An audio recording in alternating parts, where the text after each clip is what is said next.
The sitting is resumed. Announcements by His Honor the Speaker. Messages from Her Excellency the President. Petitions, papers. Honourable Leader, Government Business. Mr. Speaker, I am commanded to lay the reports of the Judicial Council for the years 2020, 2021, 2022, and 2023. I'm also commanded to lay the loan contract number 5980 OC-BA between the Government of Barbados and the Inter-American Development Bank program to strengthen social services to Barbados in Barbados. Loan contract between the Government of Barbados and the Corporación Andina de Fomento, CAF, Development Bank of Latin America, and the Caribbean Sector-Wide Approach Program to support the operation Roots from Cultural Heritage to Innovation in Barbados, February 21st, 2025. Government notices, private members' notices, notices of questions, reports from select committees, first readings of bills, statements by ministers, congratulatory and/or obituary speeches, personal explanations, motions for leave of absence, or replies to questions, notices of motions for the adjournment of the House on matters of urgent public importance, orders of the day. Honourable Leader, Government Business. Mr. Speaker, I beg to move the suspension of Standing Orders 6, 16, 18, 20, 42 subsection 5, 43, and 44 for the remainder of the day's sitting. The questions that the aforementioned standing orders be suspended for the remainder of the day sitting. All those honourable members in favour, please say aye. Those against, please say no. Me think the ayes have it. The aforementioned standing orders are hereby suspended for the remainder of the day sitting. Government business. Government business is the order of the day.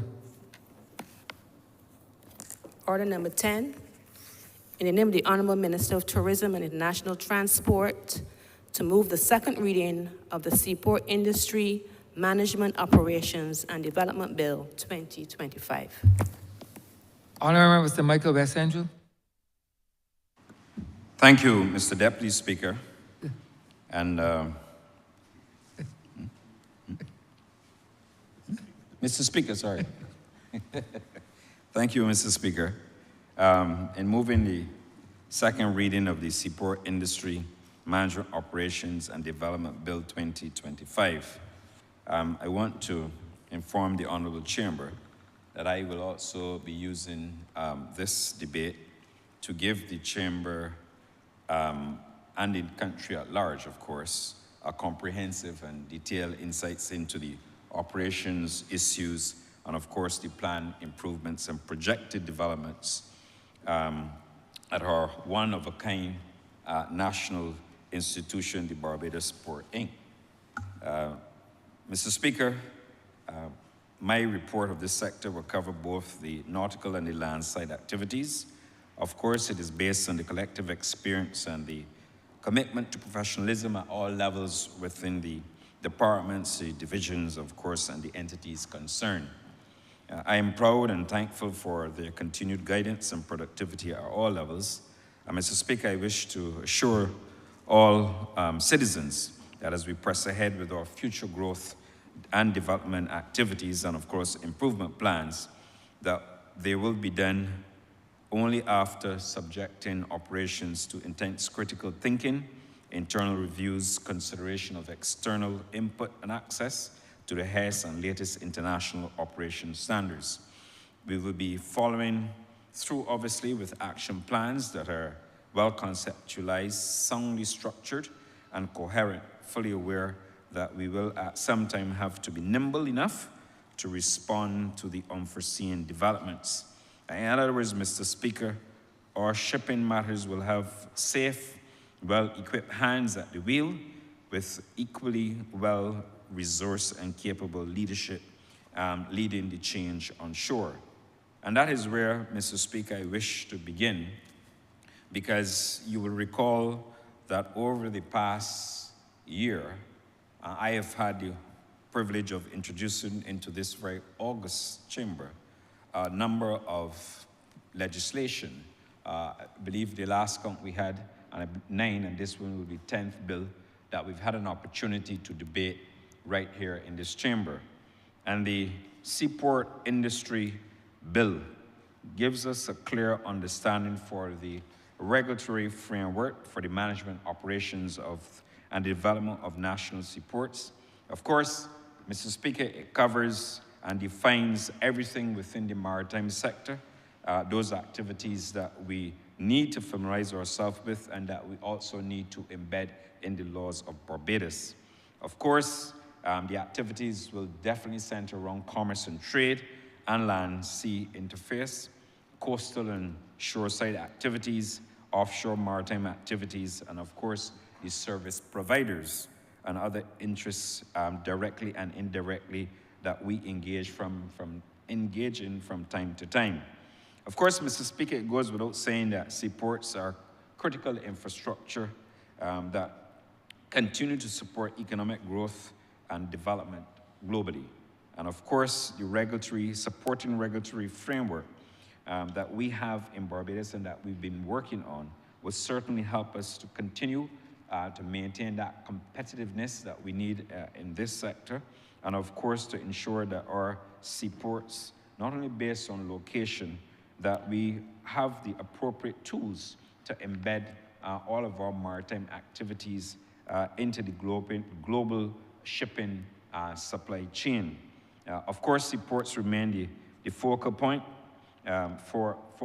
for securing all that I've said above, and therefore it is intended that this bill will certainly advance the interests of Barbados. Mr. Speaker, I would have articulated this on a number of occasions. Back in 2018, there was an audit done. The audit by the International Maritime Organization had revealed a number of deficiencies, and therefore we moved with alacrity to ensure that we address the requisite deficiencies. So we're here again today to deal with this bill, and as an IMO member state, Barbados has specific seaport and specific other obligations for which we must comply. Once the seaport bill is enacted, it will certainly correct those deficiencies that were identified as part of the 2018 audit.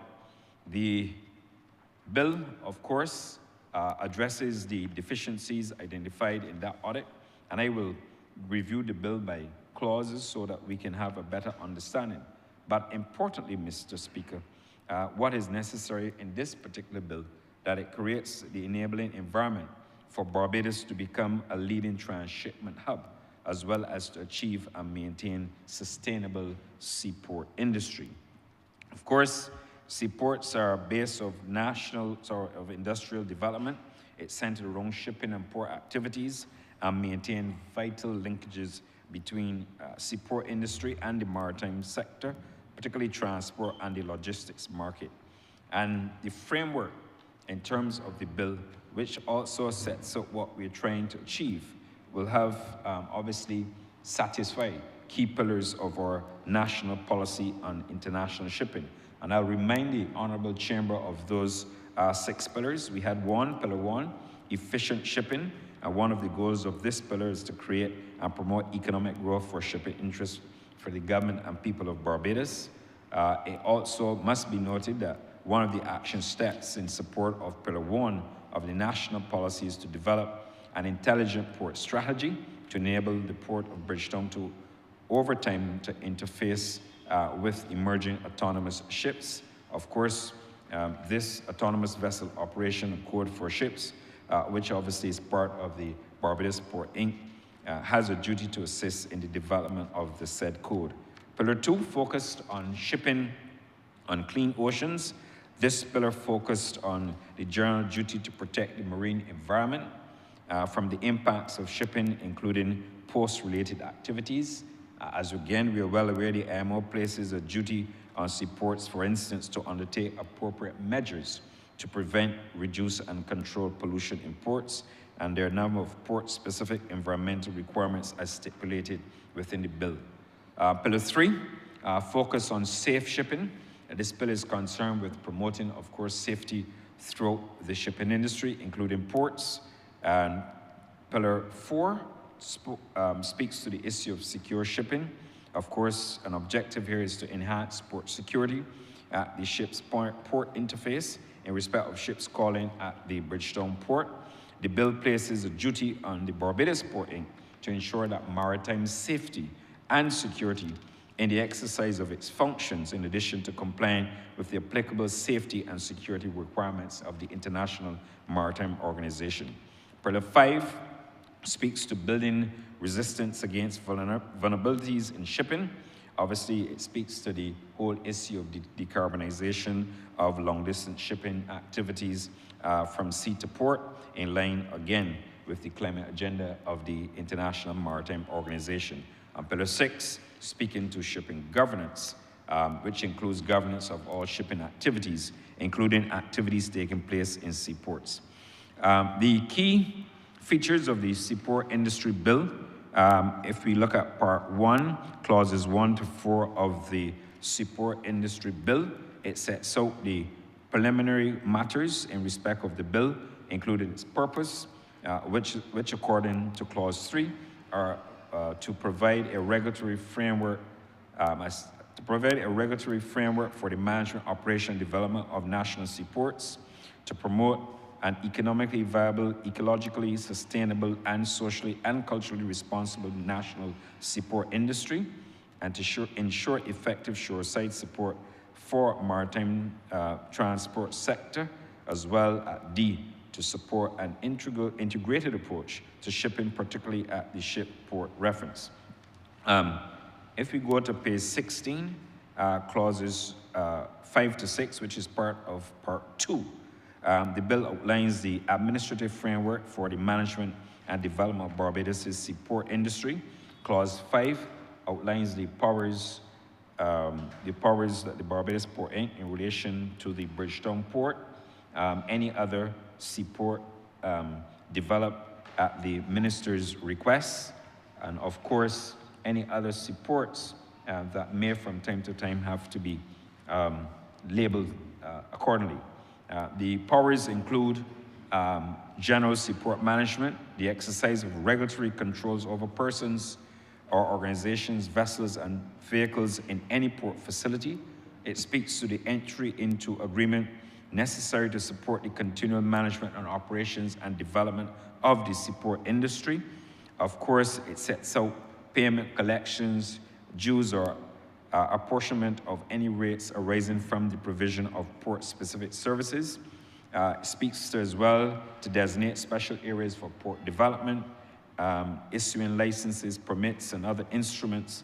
Of course, adopting incentive schemes, doing anything that is necessary for the effective performance. So there are wide powers associated with the bill bestowed on the Barbados Port Inc. Of course, under this legislation, it is regulated by Clause 5.2, which requires the Barbados Port Inc.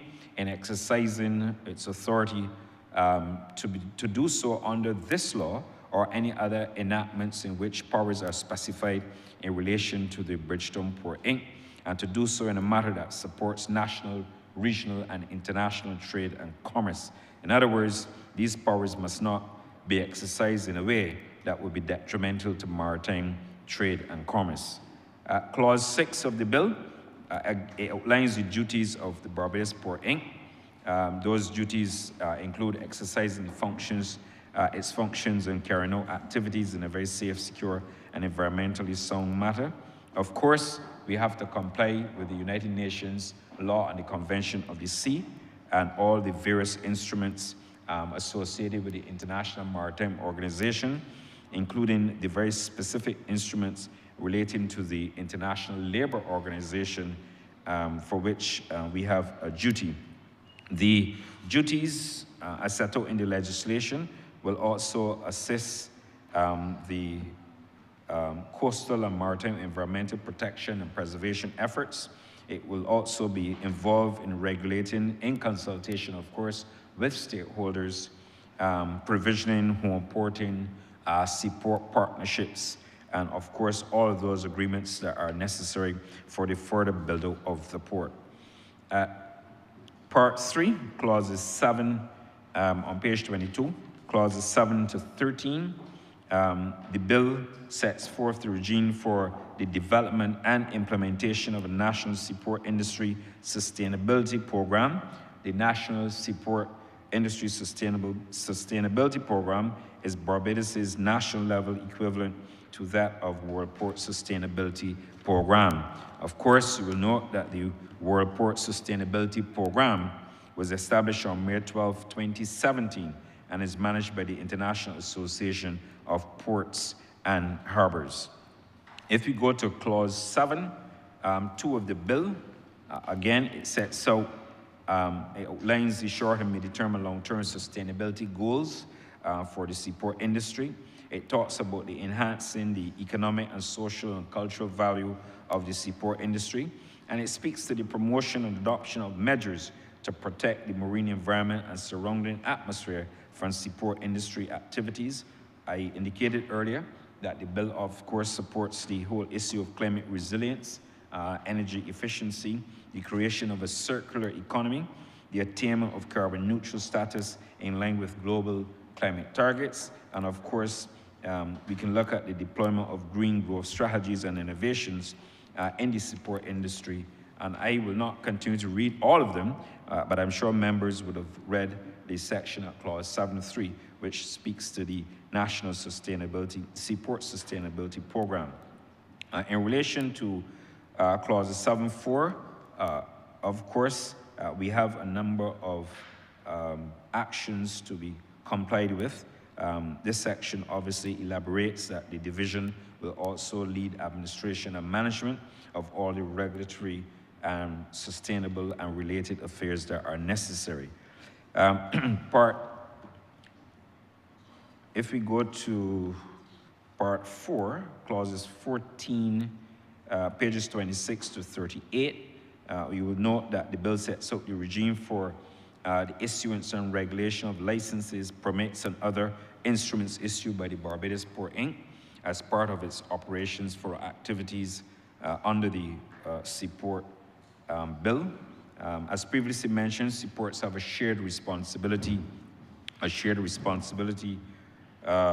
in respect of the regulations of maritime affairs, obviously permits and other licenses and other instruments that have to be issued, and therefore it's necessary that we have very strong compliance, enforcement, and effective regulation of activities within the Seaport Bill. Part 5, clauses 30 to 32 of the bill promotes seaport-oriented research. Clause 30 sets out that there has to be established a national seaport industry research and development program for Barbados, and of course for Barbados to attain continued success from its seaport industry. Industry-specific research for development activities is critical, and as seaports are valuable to the global economy and to the national economy, research is also an extremely vital component to the continuously improving of the industry. Clause 31 obviously sets out the establishment of a Seaport Research and Development Committee tasked with developing and implementing national seaport industry research program.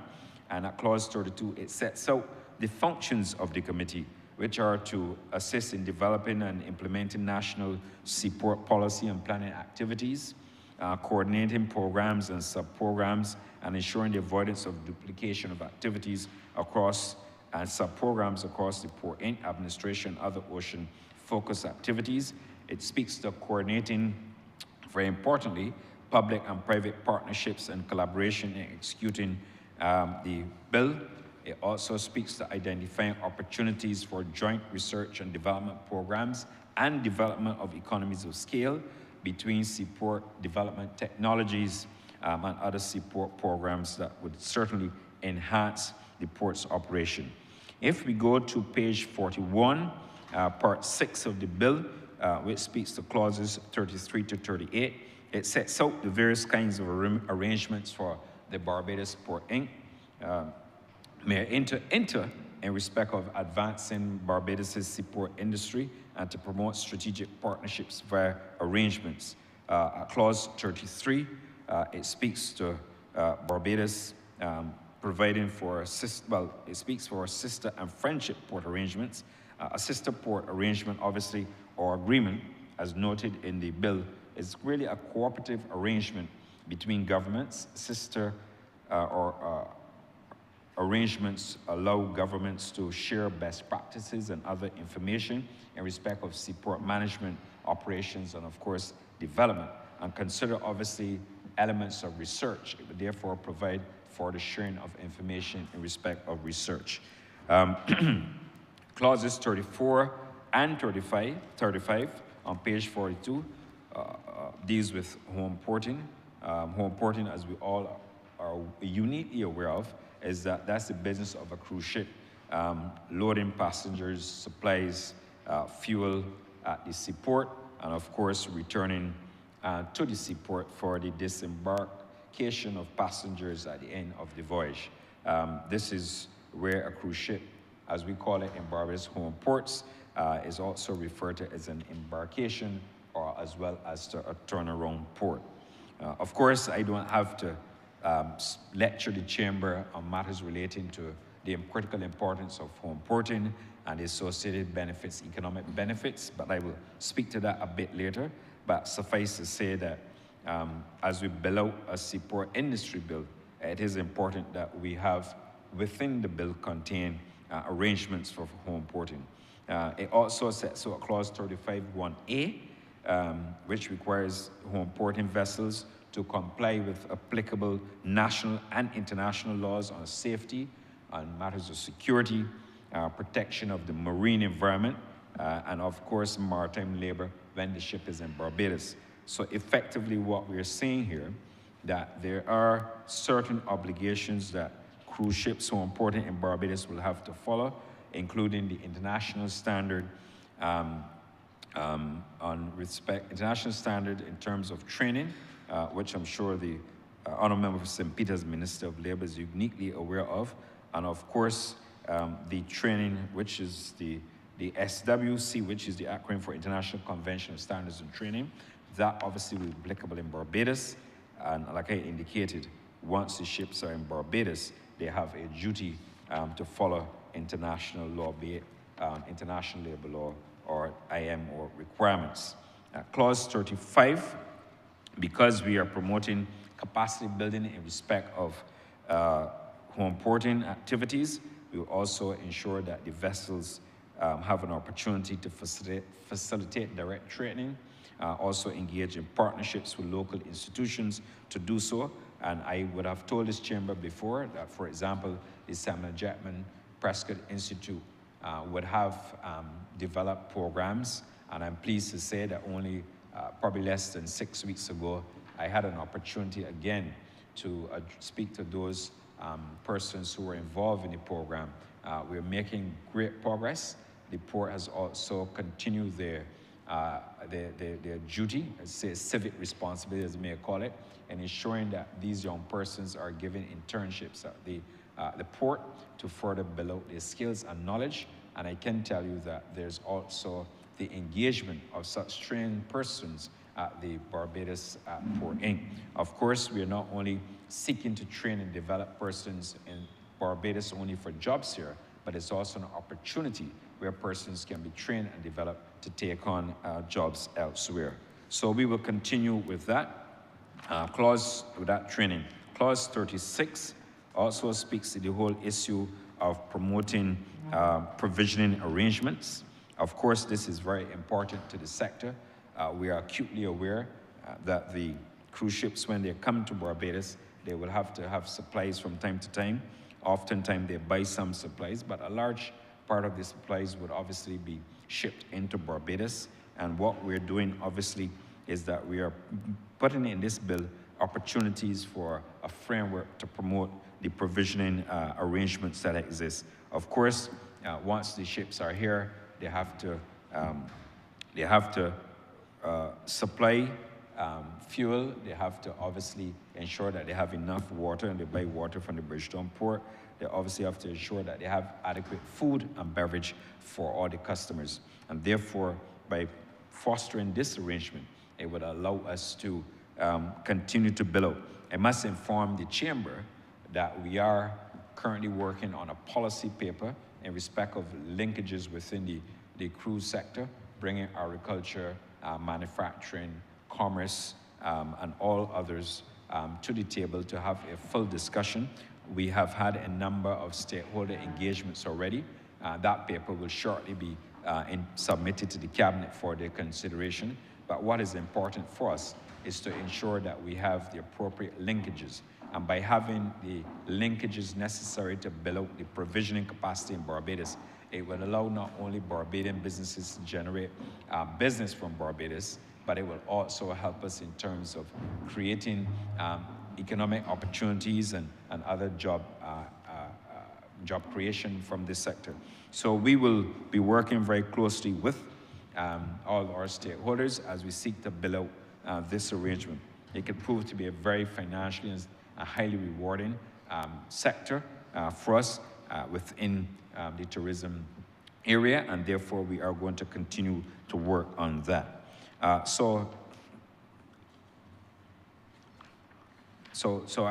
I will obviously inform the House at a later date of our progress with respect to the linkages sector and the huge benefit potential associated with the cruise ship industry, especially those who have to not only home port, but those who come through Barbados for a visit, that they can buy even more goods from Barbados. Mr. Speaker, Part 7, clauses 39 to 46, the bill sets out the framework that will enable, and that's on page 44 of the bill, which would enable Barbados to become a leading transshipment hub. Of course, a seaport transshipment hub is a port that transfers cargo from one ship to another before it reaches its final destination. We all know about that.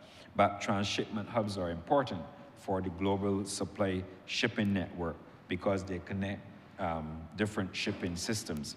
Of course, this is also vital for us as a country because it connects diversified shipping systems. It also is critical to the success of functioning within the global container shipping network.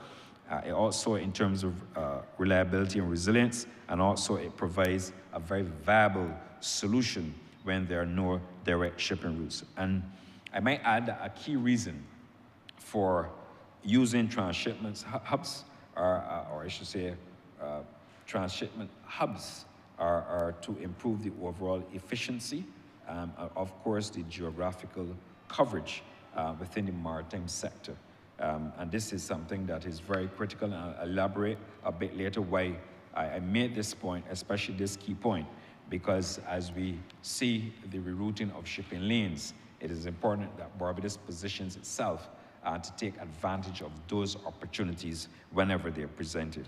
Of course, at clause 39 of the bill, it speaks to the Barbados Transshipment and Port-Centric Logistics Program.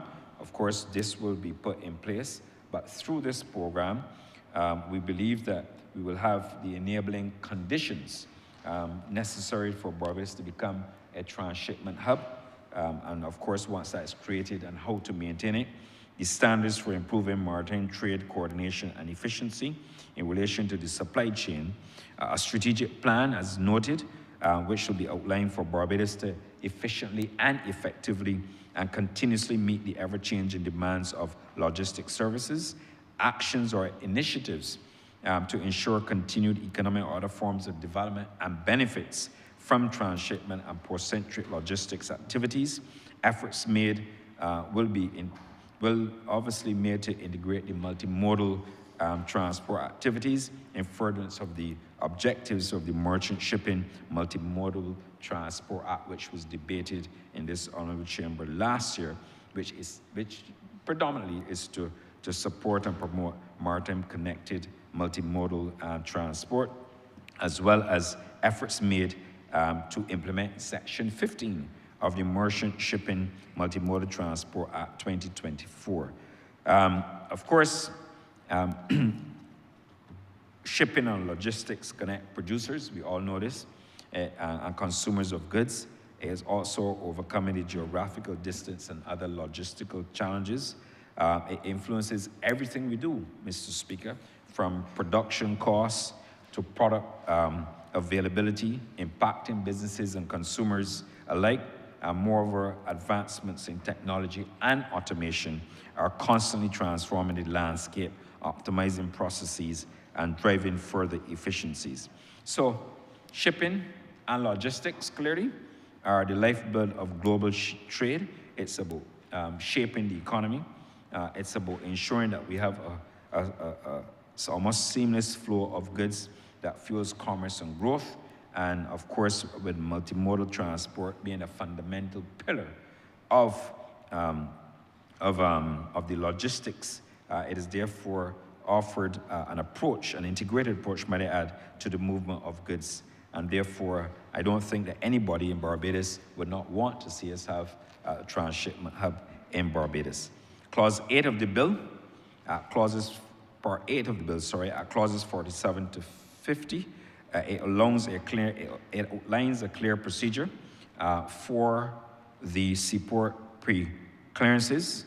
Of course, pre-clearance will allow travelers to clear customs, immigration, and agriculture inspections in Barbados before traveling from Barbados to a foreign port. And of course, the bill also addresses this matter based on reciprocity, detailing arrangements between the government of Barbados and other states, where those countries who obviously would have pre-clearance arrangements with us would be able to allow cargo to be pre-cleared. The effect of pre-clearance is that passengers and cargo from Barbados can clear inspection relating to customs, immigration, agriculture, and Clause 50, like I said, provides for reciprocity.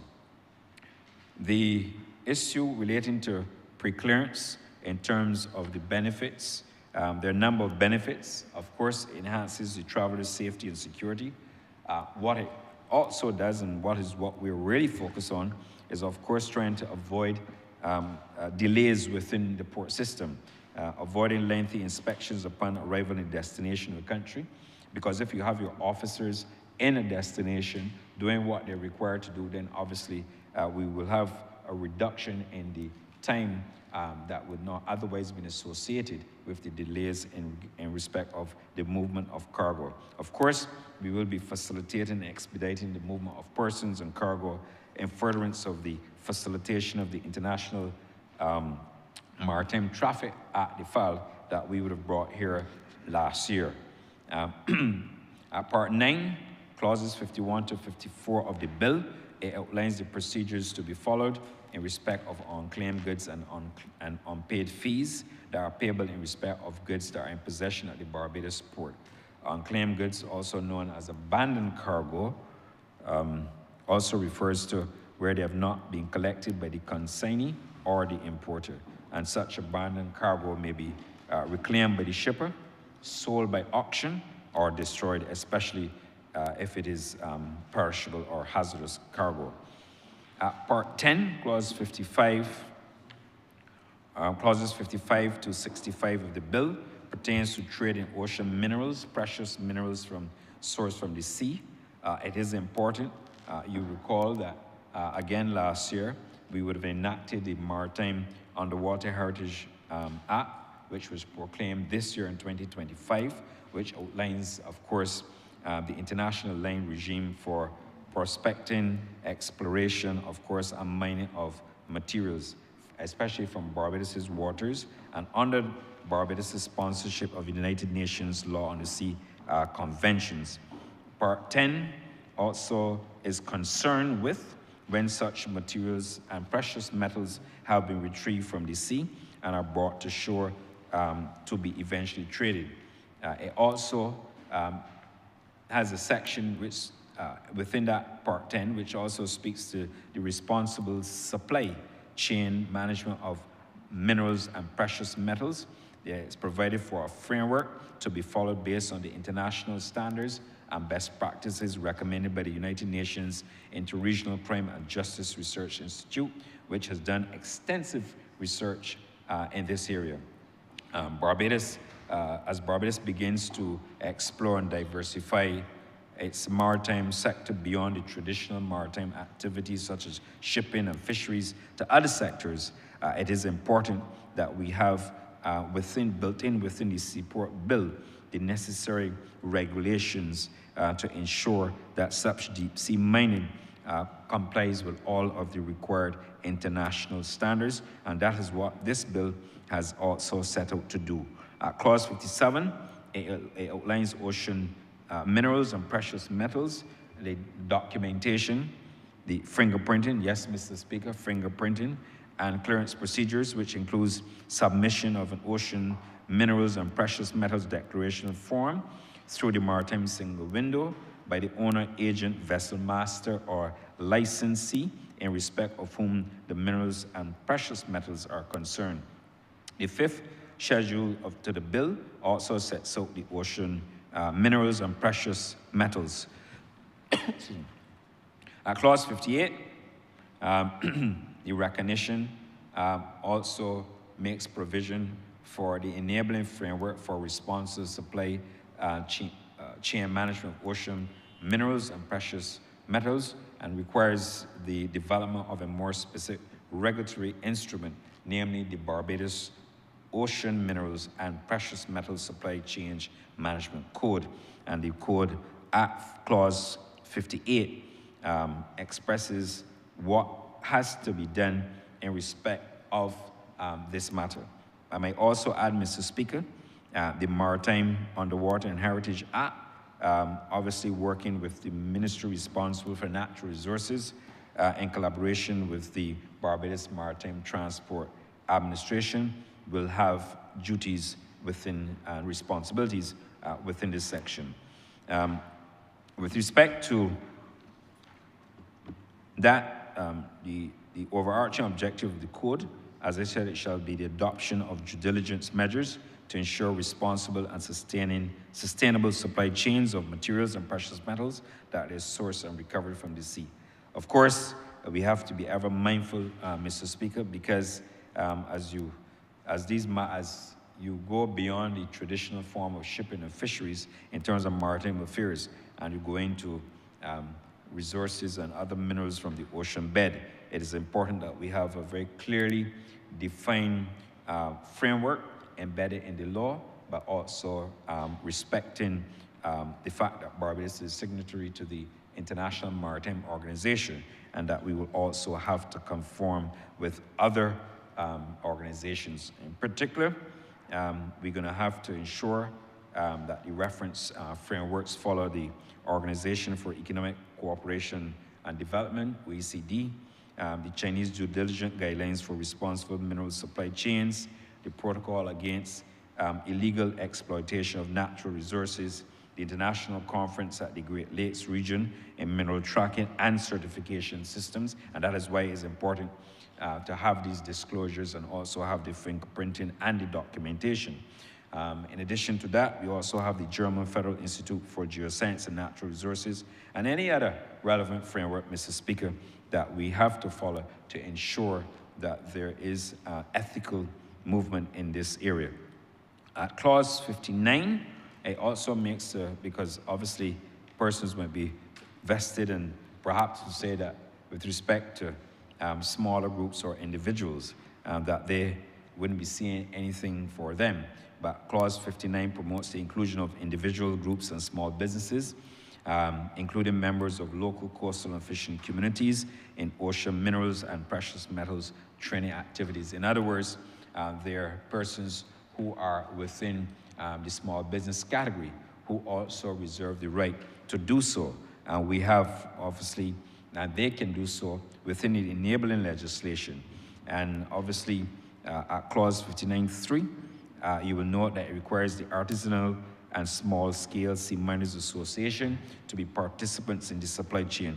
In other words, we are not excluding small business persons or other members of the fishing community and others who are involved in this business from it. And that is set out very clearly at Clause 59.3 of the bill as part of the supply chain certification requirements. Mr. Speaker, at clauses 60 to 61, there are additional standards of reference for the Artisanal and Small-Scale Sea Miners Association that is embedded in there. And of course, we will have the necessary education and sessions and information sessions to make sure that we inform those small-scale sea miners so that they too would understand how they could benefit from this legislation. So this legislation is not only for what people may consider for corporate entities involved in the maritime sector. This provision, as we have done consistently in other bills relating to maritime affairs, they would have obviously a very critical role, but also a role that they can participate in this activity. Clause 63, it enables owners and operators of small vessels registered under the Shipping Domestics Vessels Act that we brought here last year to provide support and other services to vessels engaged in ocean mineral activities.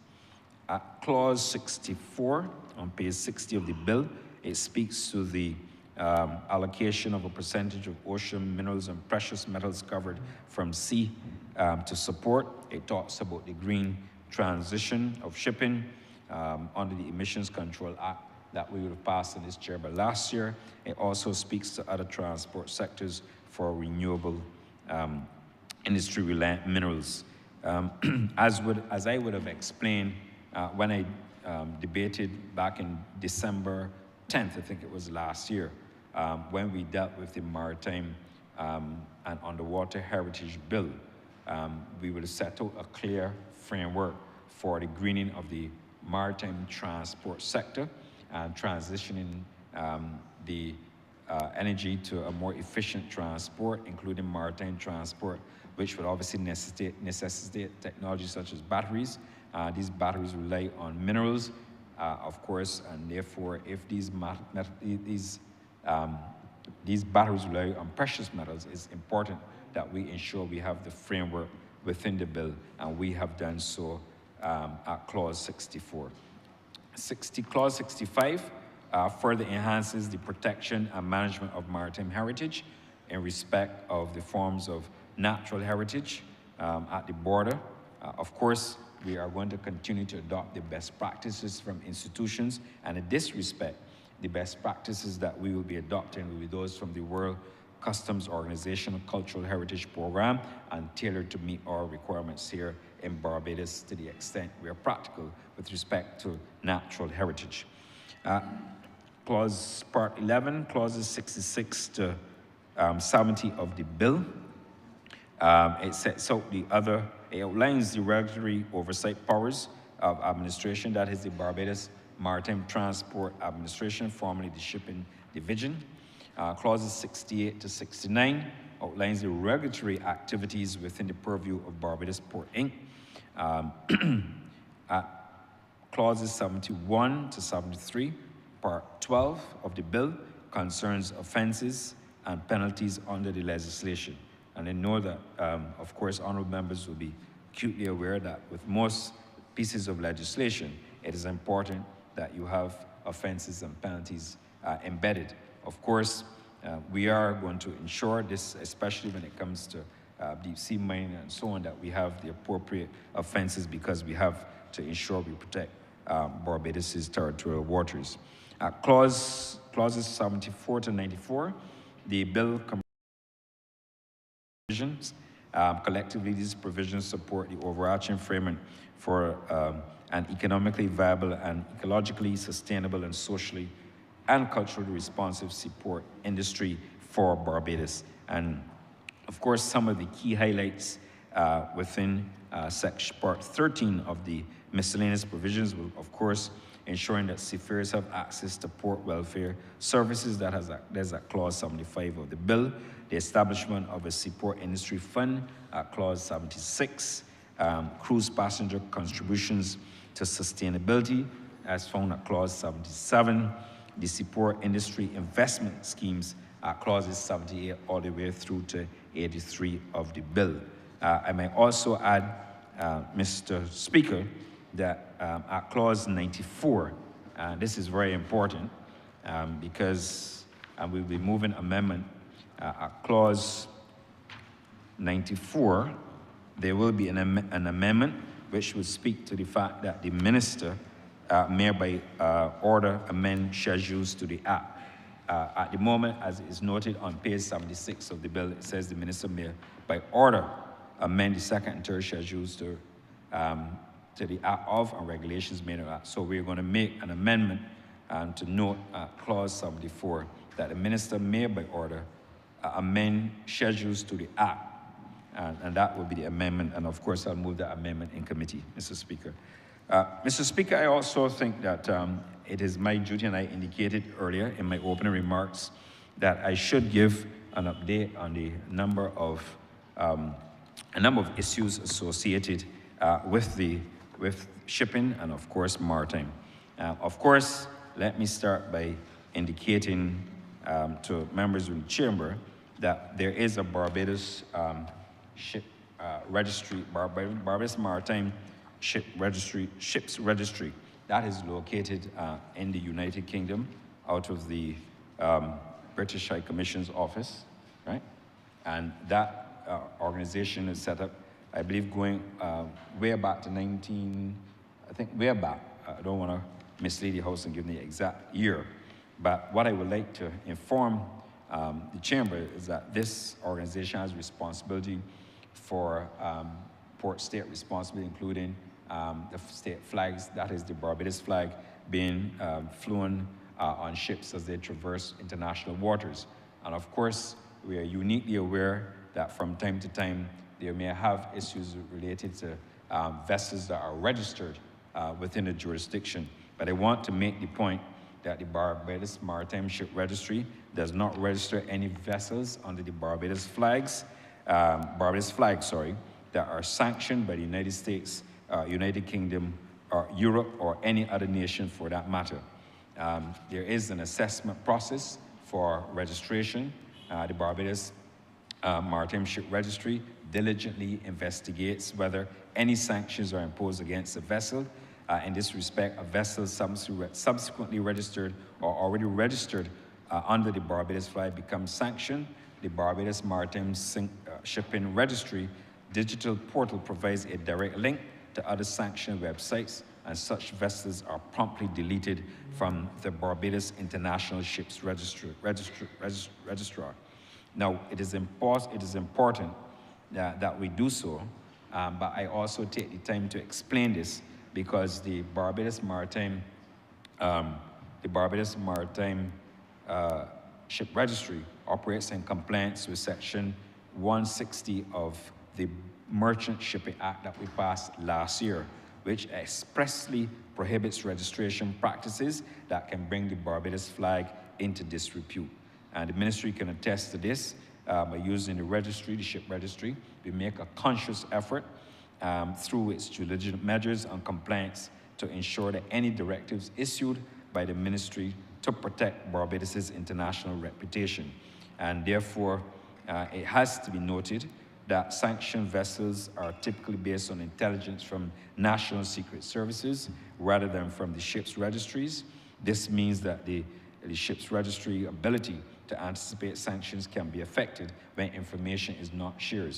But that the ship registry has also verified that all vessels registered under the Barbados flag are fully compliant with the International Maritime Organization conventions, and the ship registry also ensures that through vessel surveys and other directives and legislation, of course on behalf of the government of Barbados, that such vessels are aligned with international maritime safety, security, and marine, environmental, and maritime labor standards. So and let me caution here that the Barbados Maritime Ship Registry is not about making money by registering fast and furiously at all, as some people might want to claim.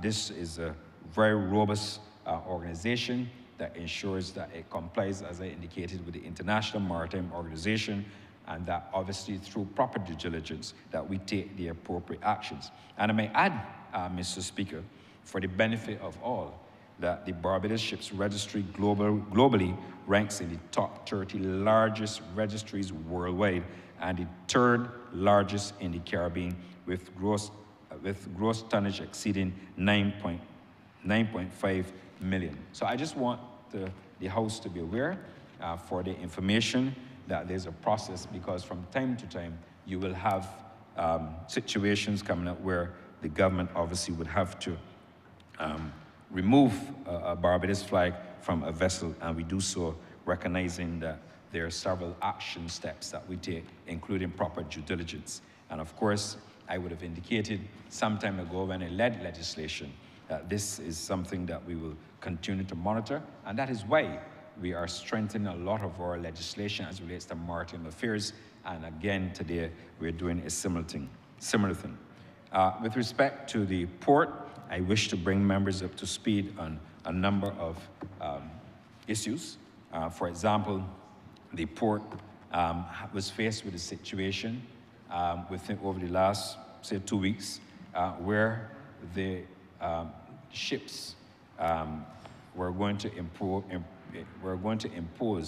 a congestion fee. They had recommended that a $250 US fee for a 20-foot container, a $500 US fee for a 40-foot container. But I must commend the port, and particularly the port's management. They successfully fought against the implementation of this fee. And I can tell you, Mr. Speaker, that fee, and we have correspondence from the shippers confirming that fee will no longer be applicable. We've implemented, and we fought back, and we informed them that we're implementing priority berthing policies, whereby weekly scheduled cargo lines are given the guarantee of berthing times and berthing time slots. We are also guaranteeing the minimum productivity rates. Of course, we're offloading 20 containers per hour, and of course, we're also standardizing the marine charges. Mr. Speaker, berth 6, you would have heard me in the Honourable Chairman speaking to berth 6 in the past. The reason why berth 6 was contemplated is to ease congestion in the Bridgetown port. We have a situation, it's well known to all, that cargo and cruise ships compete for berthing space. And as a result of all the activities, initiatives that I've undertaken in my other part of the ministry in tourism, we are out there working hard to bring even more cruise ships to Barbados. And therefore, with the increased calls at the Bridgetown port, we are obviously faced with a situation where we have some congestion. Happily, I'm pleased to tell you that berth 6 will be completed this year. I'm anticipating no later than August, September, that we will have berth 6 completed. We have, like I said, the situation with the congestion. I would have already informed the House when we had the budget debate that in 2023, we had, calendar year 2023, we had 374 vessels calling here at the port with almost 662,000 passengers. In 2024, calendar year 2024, we had 433 calls and over 761,000 passengers coming into Barbados. And in this year alone, we are projecting that we will have even more cruise ships calling at the Bridgetown port, 463 ships with almost, with more than 50,000 at today's date, of course, passengers coming into Barbados. We are working, of course, you will note, Mr. Speaker, and the Honourable Member St. Peter will be very pleased to know, because he personally visited the area at Spikestown, the berth that we have using the tender arrangement, where smaller luxury cruise ships and yachts, as they refer to them, would want to come into Barbados. Sometimes they don't want to go into the Bridgetown port, and there is substantial interest in berthing at Spikestown. Thus far for the year, we've had at least 2 luxury cruise ships berthing in that area. Of course, we will continue to build out additional opportunities, and obviously the area will be further enhanced to ensure that the sharing of benefits within the community. So you can blame me, Mr. Speaker, for the congestion at the port. because were it not for me going out there working hard on behalf of Barbados to get more cruise ships and passengers to Barbados. So if I wasn't doing my job on one hand, then I could be crucified and probably dismissed from the cabinet for non-performance. But because I have, along with members of my team, been performing and driving more business to Barbados, we've created a problem with the congestion. But what I will also say is that the port, they are reclaiming 9.4 acres for Berth 6, and that is a welcome initiative because what that will do, like I said, it will help us to ease with the port congestion and, of course, ensure that we have equally important cargo ships coming to Barbados, as well, of course, the cargo ships. And that project, as I indicated to the Parliament before, would be in excess of, I think it's approximately $100 million. Of course, we have to expand the port. The Bridgetown Port, they have identified a number of spaces within the vicinity, or lands, I should say, within the vicinity of the port. The House must be made aware that the area known as the Kensington Mall, or the massive building as some people refer to it, that the port acquired approximately 1.5 acres along with property. That was acquired for just over, well, I'm not going to give the figures because I have to clear it with the port, but I know I should be disclosing the port's information. Not that disrespectful to the port, but I'm not sure if there are any clauses, but I can tell you that we have acquired it, and I will clear that in my wrap-up remarks. I will come back to it and let you know what we've done there. We've also, Lot 13, which is behind Cube Blue, we've acquired that 1.5 acres. Again, it's additional storage space for cargo, for cars, and for containers. Because, Mr. Speaker, you will realize that if you go into the port on any given day, you will see the number of containers that we have there. You will see trucks lining outside the port. You will see that there's a lot of congestion. It therefore means that there's a lot of economic activity in Barbados. It's not only cargo in terms of food stuff and so on, but other materials obviously coming in that we don't manufacture here, coming into Barbados with all the development taking place. And therefore, we have to ensure that we do not bottleneck cargo being discharged from the port. There's also what we refer to as the virtual expansion in terms of extended hours. Already we have a 24-hour system in place where the ships, for ship operations, we are working obviously with the unions to ensure that we move to a full 24 operation for the administrative component to ensure that we can even move cargo from within the port with almost seamlessly and with as many delays being discontinued, because that is something that we have to work on. With respect to the bulk facility, we will recall in January of this year, there was a major sea swell in that location. What had happened while a ship was offloading some grain, it violently struck the berth, it undermined the facility, and obviously rendering it unsafe for vehicular operation. Must tell the House that the bulk facility was built in 1969, and obviously the repair work that must be undertaken in that area to ensure that we maintain it will cost the government $16 million. It's a major repairs project, and as you're well aware, anything remotely connected to marine construction doesn't cost a few cents. It does cost a lot of money, costs a lot of money, and therefore, obviously, they have followed all the tendering processes to ensure that we can conclude that. So the repairs will cost us $16 million here. I had the opportunity, once we had this situation, to meet with all the importers, and we arranged the berthing schedules to allow for the orderly discharge of bulk items. Of course, it will be a rolling schedule, and we will continue in respect of that. Obviously, we will continue to discharge grain as we continue to do from that general area via the conveyor belt.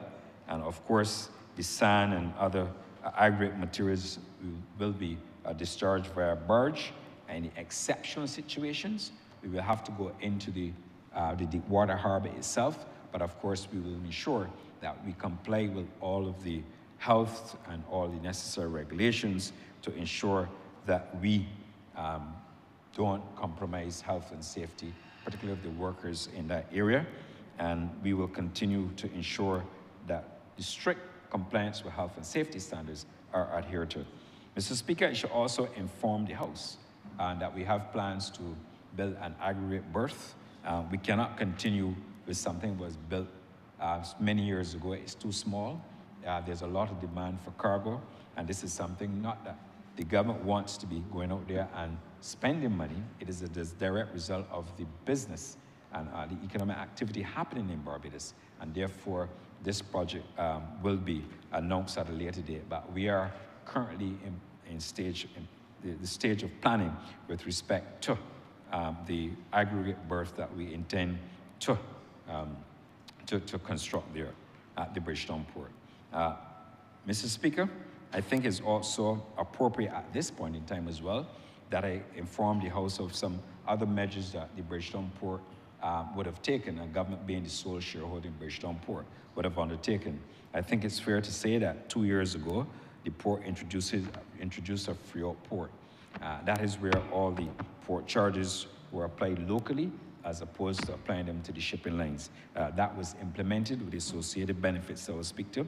The port also took over the stevedoring from the private sector, allowing us again as a government to reduce the cost and have more transparent pricing.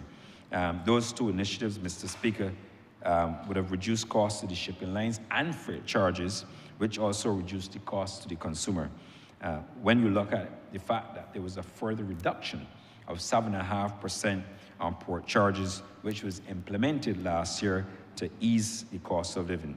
These measures collectively have yielded more than 17.5% reduction in port charges, and of course an overall cost reduction of about approximately $10 million. And of course, there are other factors that we have to take into consideration. Even though we reduce port charges, we don't have any control over fuel costs and other shipping costs, and therefore we will continue as a responsible government to do what we have to do to ensure that we have cost of living reduction initiatives in place to help protect or shield, I should say, the Barbadian public from increased costs. Mr. Speaker, I may also let you know, and those of you who pass by the port, you will see that there is a ship, cargo ship there, and they have two huge gantry cranes there. There are two new state-of-the-art electronic cranes. They're very expensive, Mr. Speaker. The port would have invested over $66 million in a range of equipment there, including those two state-of-the-art cranes. They're not cheap, but what is important that we recognize that we have to have equipment at the Bridgetown Port, particularly with berth 6 coming on stream in a matter of months, to help us with the efficiency and respect of cargo operations. And these two new cranes will go a long way in ensuring that we create a more efficient port. I might also add, Mr. Speaker, that from early as March of this year, I've been having weekly meetings with all stakeholders associated with the port. The last stakeholders we added were the truckers, and we've added them only last week. Of course, the goal is to ensure that we can move all cargo out of the port within 48 hours, with the eventual goal of doing so within 24 hours. We have made considerable progress, Mr. Speaker, in this respect, and we are anticipating that we will accomplish this goal. What we've done is, like I said, we brought together all the stakeholders. They meet with me at my office, from the customs brokers, the customs leadership, the plant quarantine, the Ministry of Health, the port health officials, veterinary services, immigration, all of them, Mr. Speaker. We bring them together, and we have that very transparent conversation, and that is going well. Of course, training electronic single window, the Barbados electronic single window, which the Ministry of Commerce is currently leading. They are mandated to complete that training by May 1st of this year.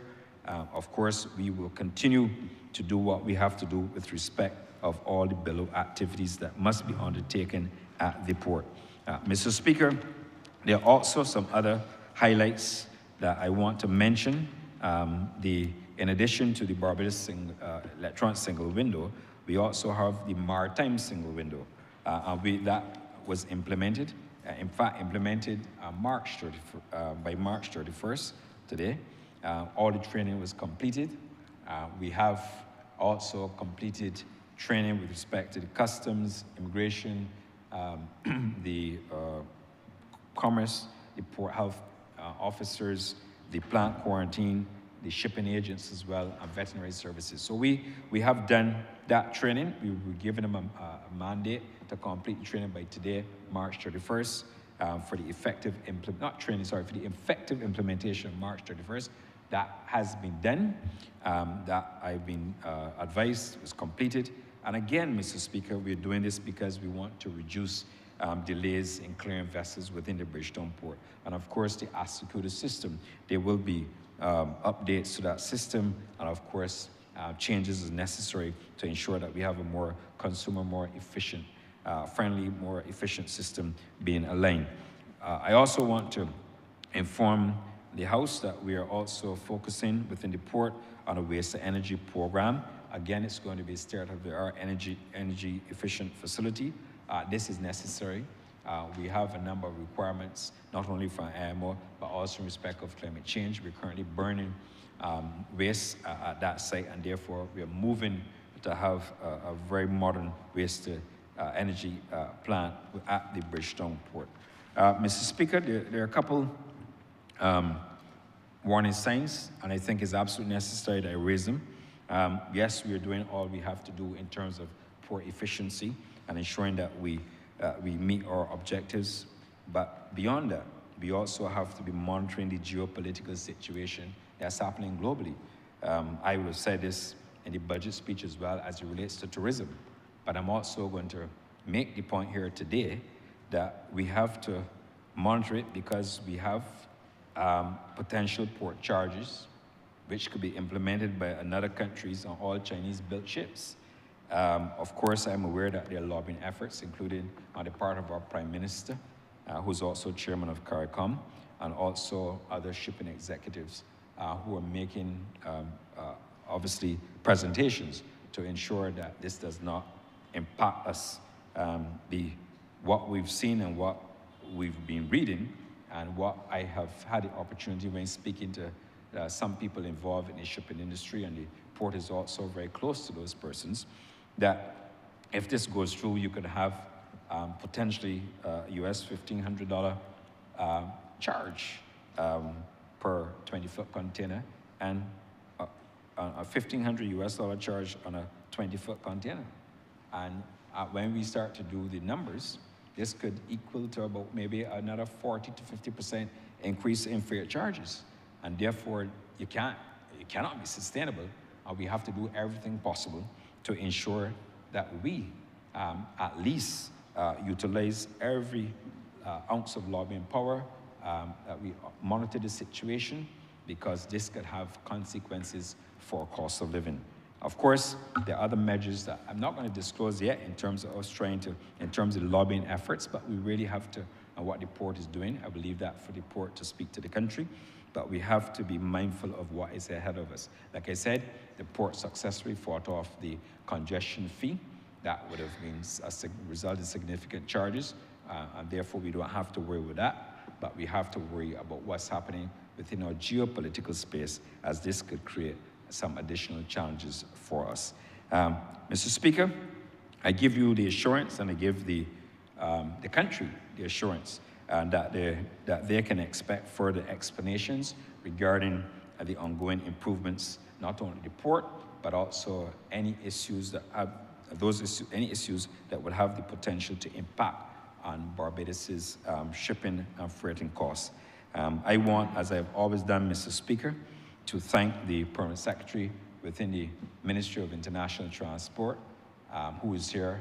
I didn't ask your permission to call his name, so I can't do so, Mr. Speaker. I forgot. Unless you grant me permission to do so now, But if you rule that I can't, then I shall obey as You may so do, Honourable Member. Thank you, Mr. Speaker, and I apologize for not giving the requisite notice. But I believe it's important that when you have public officers who work as hard as they have been working, that you recognize them, because the public needs to hear this. And I want to recognize the Permanent Secretary within the Ministry of Transport, Mr. Charlie Brown, the Chief Technical Officer, who's also here with us. Mr. Brown is here along with the Chief Technical Officer, Dion Gibbs-Nichols, who's here, as well as the Director of the Maritime Affairs, Ms. Najla King, who's also here and who has done a tremendous amount of work with her team, and yes, the Chief Technical Officer and the Permanent Secretary in helping us, and of course the Chief Parliamentary Counsel, to bring a number of bills relating to maritime affairs to this chamber. I also wish to thank the Chief Executive Officer of the Barbados Port Inc., Mr. David Jomry, who's here in the chamber with us, as you can see, the other directors of the management, of course, and staff at the Barbados Port Inc. for everything that they continue to do to help us, and I will also thank all stakeholders who we reach out to in respect of helping us to further the maritime affairs sector in Barbados. Let me also thank the Honourable Attorney General, Member of Parliament for St. Joseph, and his staff at the CPC office for this 89-page document. I know that we have been bringing a lot of bills to this Parliament, some that exceed 1,000 pages, but it is necessary as we continue to further build out the maritime sector. And therefore, Mr. Speaker, I am obliged, and obviously I beg that this bill be read a second time.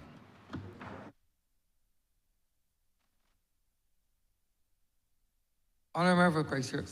So, Thank you very much, Mr. Speaker. I'll probably try to speak softly so I don't wake those who are in slumber. But I won't identify them, except that I'll say that I normally enjoy the occasions when this Honourable Minister brings legislation here. Unlike some of his colleagues, I always find it very exciting. And I enjoy the exchanges, the debate. I enjoy the fact that he approaches his legislation with much sobriety. And if I raise matters of concern, he displays a quality of maturity in which he is always willing to go away, look at the constructive criticism, and come back. And so, in spite of the obvious disinterest among his colleagues, I will try not to shout for fear that I may wake them.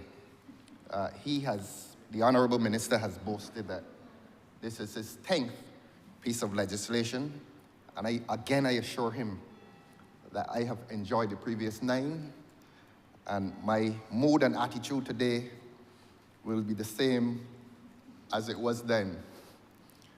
Excitement that this ministry, and indeed this department of the ministry, brings a certain industriousness to parliamentary life.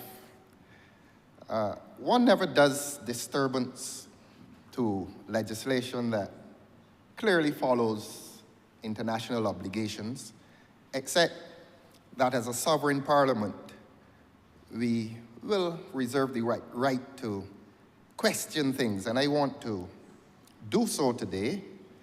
I want to draw the Honourable Minister's attention to Section 71, and this is going to be legalistic.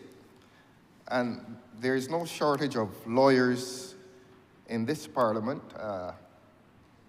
Yes, there are a few.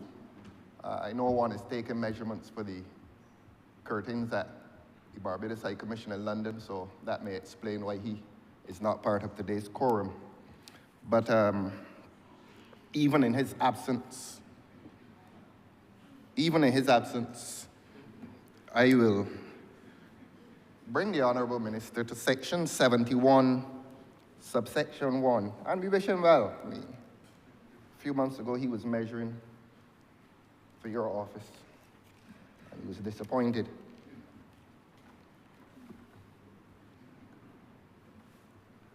Yes, section 71(1), and the Honourable Minister may be assured that this is constructive, not come here to tear any legislation apart. Let us see this as a joint effort in completing this good and necessary work. This is under the rubric offences and penalties, and for the sake of the bill, it speaks of arrest of ship for unpaid charges. Obviously, that is not going to appear in the legislation when it becomes an act. Your Honor, you are a lawyer and a good one. You traverse the criminal as well as the civil, and you are familiar with Moreva injunctions. And so in bringing you to this, I will say to you that this is akin to a Moreva injunction.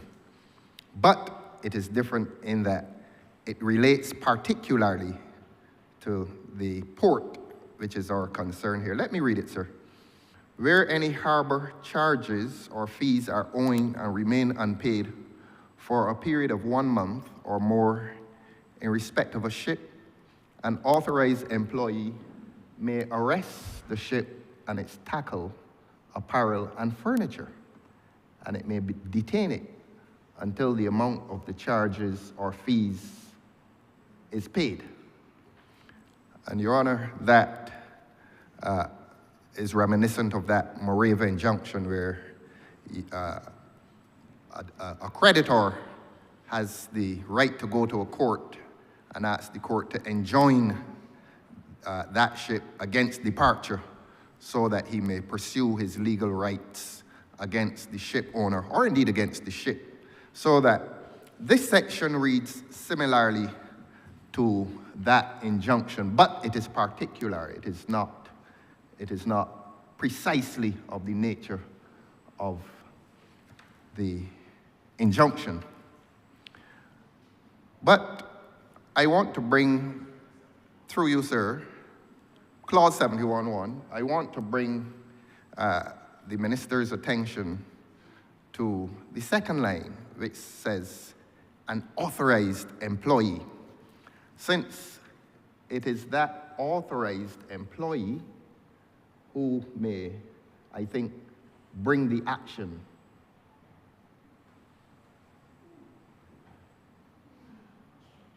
Yes. Now, it may seem simple, but it is not, because we come to the question of who is a proper litigant. It says an authorized employee may arrest the ship. Now that is a substantial power. And being so substantial, the legislation may wish to identify this authorized employee. Now, admittedly, Your Honor, I came here this morning after the government managed to put together its quorum. Congratulations to the government in managing to put together that quorum. And I have come here and I've read the legislation for the first time, and perhaps that is my fault. But there's no quarrel generally with the legislation. I just want to bring the minister's attention to that section 71, clause, I'm told I should call it, clause 71, subclause 1, which gives an authorized employee that great power to arrest a ship. There are several employees down there. Now, my own humble suggestion is that the legislation may wish to define who is an authorized employee. These things seem simple, but you know, sir, parties have been non-suited because they do not have the correct party. And one of the first things you do when you go to court, you always ensure that you have the correct party. And the court itself ensures that the correct party is before the court. Now, Port Authority, I believe, has quite a number of employees. I don't know how many, but this legislation is speaking to an authorized employee. And while the legislation speaks to the concept of authorized employee, the legislation may wish to identify that person. It can do that in the clause 2, and I want to give free legal advice to the minister that when you are trying to identify a party legislatively, you can go to clause 2. Sometimes it's clause 2, sometimes it's clause 3, but that's called the definition section, and it is right there, definitions. And the draftsman may wish to have that person defined there, who is an authorized employee. Now, we can presume that it would be the chief executive officer, or deputy chief executive officer, or the, the corporate secretary, or even the chairman of the board.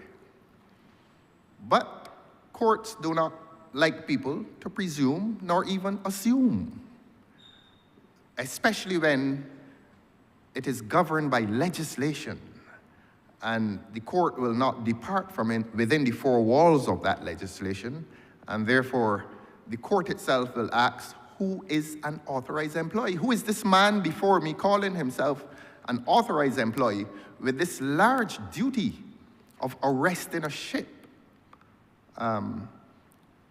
It is not a scooter that the police used to grab and put in the back of the Land Rover. This is a ship. So that the legislation may wish to identify that person for clarity, and not only clarity, but for certainty. So my own humble suggestion is that, Minister, through you, sir, that you revisit this legislation. I know you have lavish praise on the draftsman and indeed the Honourable Member for St. Joseph. But do consider that amendment, and if you don't wish to place that amendment at clause 2, I don't know if it is there. I'm seeing the legislation for the first time. I have not myself seen authorized employee defined at section 2, and if there's no need to place it there, you can place it at part 12.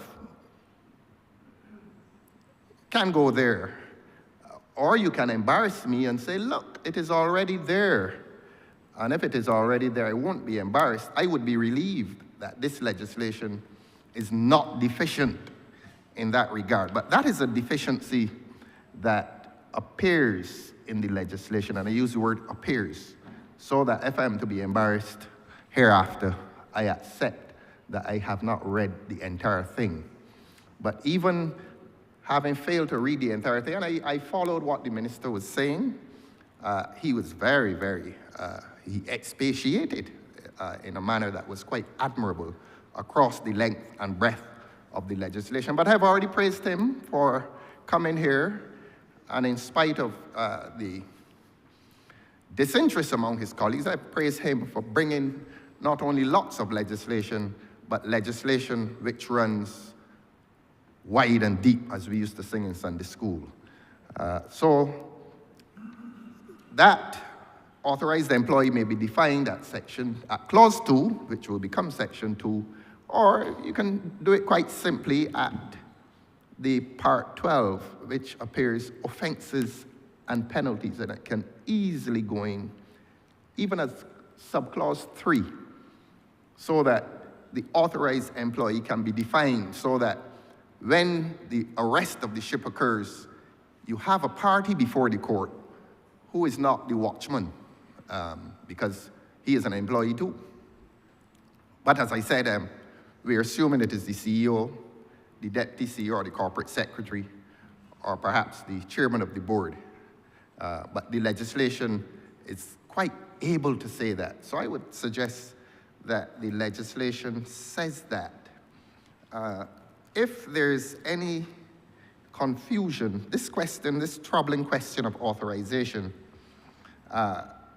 occurs at section 86 of the bill. And that is under the rubric of the bill, protection from personal liability. And the question of authorization occurs at D, clause 86, subclause D. It says, any member and officer or employee of the administration or such other person who is authorized in writing, acting under the direction of the minister or the administration. So that here's a section that zeroes in or homes in on this question of authorization. And in the context of clause 86D, authorization is designated, or authorization is given by the minister or the administration. Again, the administration would be the CEO and his executive members and perhaps the chairman.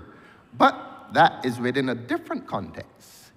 That is within the context of personal liability, where you're shielding certain parties from personal liability, so that does not resolve the dilemma that one has identified at clause 71, subclause 1.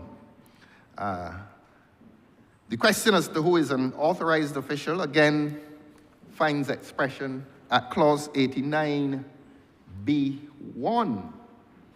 And this is under the rubric confidentiality, the question of confidentiality. 89.1b, Roman numeral 1. This is an injunction against disclosure of confidential information, that the person shall not disclose confidential information obtained as a result of his relationship with Barbados Port Inc. to any person other than to an authorized official. So that the question of authorization features there again, but it does not go as far as definition. And again, so that although the question of authorization arises in these clauses and subclauses, the matter of an authorized employee, or the definition of an authorized employee, still remains to be dealt with. So that sections 87, clauses 87, I beg your pardon, and 89 do not assist us any further. But, as I said, I'm willing to be embarrassed by someone pointing to the definition within the bill itself. Clause 92, again, same thing. Deals with the question of authorization. Let us go there. Clause 92.1. The chief executive officer, with the approval of the minister, may, where he considers it justifiable, authorize an entity or competent person outside of Barbados to perform specified regulatory oversight responsibilities on behalf of BPI under this act or under any other enactment in which there are specified functions in relation to Barbados Port Inc. So that we see that does not pertain to the question of an authorized employee within a local context. That is delegation of functions of the port in relation to matters overseas. Again, the question as to the authorization and the question as to the definition of an authorized employee remains to be dealt with. So I come back to my original position that this is too important a matter. This is too important a definition, because we're given power, the legislation is giving power to a person to seize a ship. Something, as I said when I began, is akin to the Moreva injunction, and let the public of Barbados know that the citizen has the right to go to a court and to arrest a ship.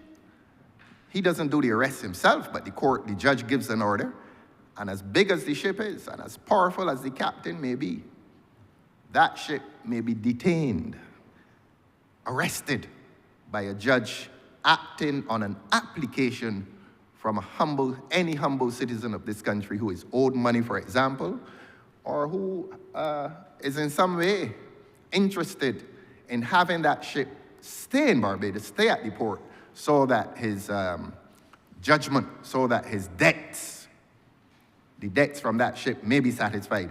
This section is doing the same thing. This section is doing the same thing, except that it is not John's citizen. It is an authorized employee. And again, I think the legislation is duty-bound to identify, for the sake of absolute clarity in relation to a great power, a power to arrest a large ship, large or small, it is a great power. So let the legislation, please, Your Honor, identify that person so that there is absolutely no doubt as to whether it is the CEO. I may have no doubt it will be the CEO, the deputy CEO. I don't know the organization chart down there, or the corporate secretary, or someone of high authority, or the chairman of the board, someone of high authority, or someone delegated by the chairman of the board. But let that person under this legislation be clearly identified. And it is a small amendment that can be made, and if there's any merit in what I'm saying, it is a small amendment that will be made, since, as I've said, I always enjoy the engagement with this minister for his gravity, his seriousness, his maturity, his attention to legislation is admirable, and it is small wonder that this is the 10th occasion that he is here. And he is here because he is industrious. Of course, industriousness with legislation may not be one's ultimate salvation. If this legislation is keeping him out of St. Michael West Central, well, then he will not have my sympathy. We will take advantage of his absence from St. Michael West Central. So I will encourage him to come with more legislation. Keep him in here, keep him in here. Do not let him, we appeal to the Honourable Prime Minister, do not let him get into St. Michael West Central. Put him on to his 11th and 12th piece of legislation, and I hope it is very extensive. But he is due some congratulation, and I hope he will accept the criticism. It is short, but it is not slight. And he and I understand that term, short but not slight.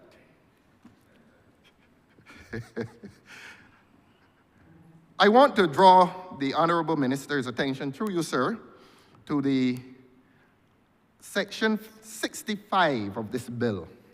I move from that question of authorized person. Section 65 caught my attention, and it reads, protection of maritime, cultural, and natural heritage at the border.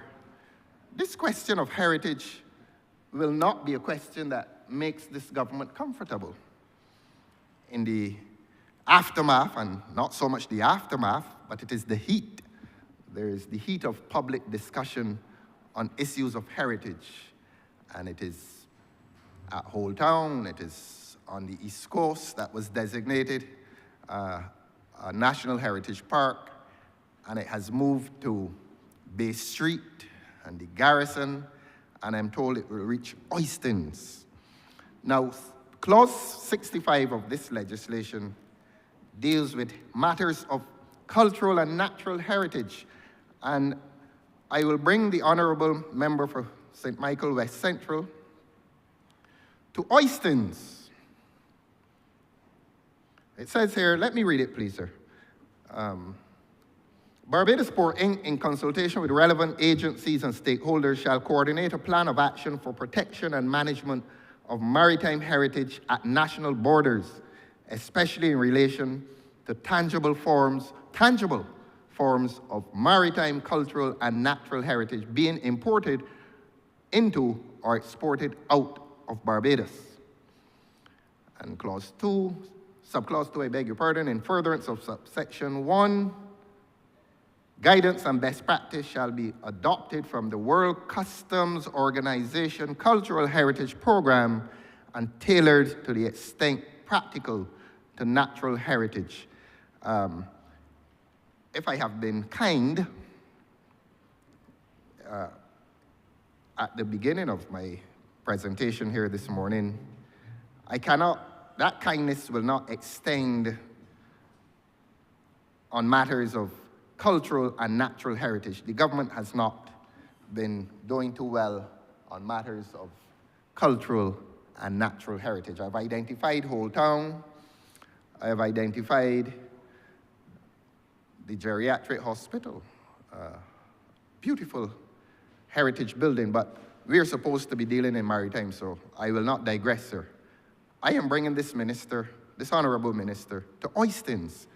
And just by way of information, if the honorable minister wants to, on behalf of the government, retrieve some of its reputation for attention to matters of heritage, there are, I think, still some cannons, old cannons in the sea at Oistins behind the police station. And we have looked on for some time with consternation at these cannons lying in the sea, semi-buried in the sand. If they were light enough, someone would lift them and take them to their house. They're extremely heavy. And they are items of maritime, cultural, and natural heritage. They need to be removed from the sea. I don't know if they used to sit, I believe so though. I don't know if they used to sit on the perch, on that escarpment that looks on to the Oistins Bay, perhaps. They used to sit there, or wherever they used to sit. I am giving notice to the honorable member for St. Michael West Central, under this act, to have those cannons removed from the sea where they presently perish as garbage, really. They look like garbage. They're certainly abandoned, but there is value. There is cultural and historic, certainly, value pertaining to those items. I say this in the wake of 3 significant departures from this landscape. Mr. Trevor Marshall, Mr. Pedro Welch, Professor Pedro Welch, and the other gentleman Mr. Watson, Professor Carl Watson.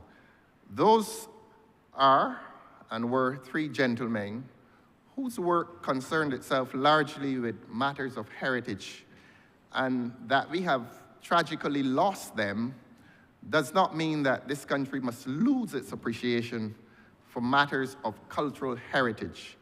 And if we can save those cannons at Oistins, we shall retrieve some of our cultural heritage, cultural and natural heritage. So that is an appeal to the minister to consider under the jurisdiction of this act, to go to Oistins, send some officers to Oistins, and to retrieve those cannons, those ancient cannons from the sea.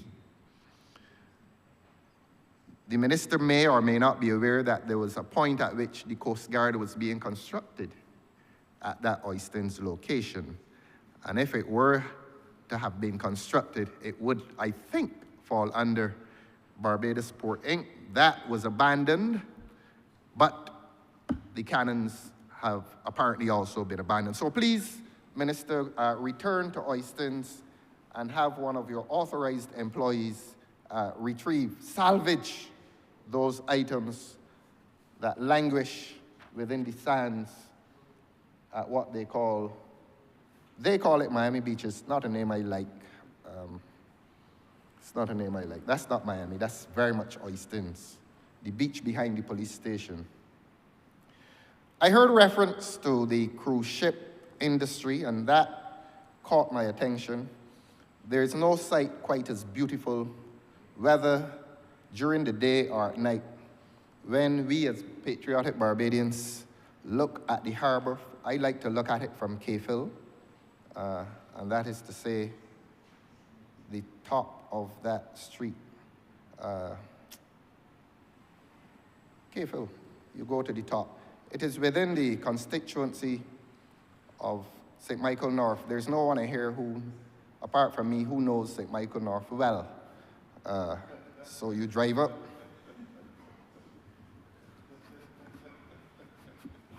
I remember you used to live in St. Michael North? You used to live in St. Michael North? I remember? Just checking.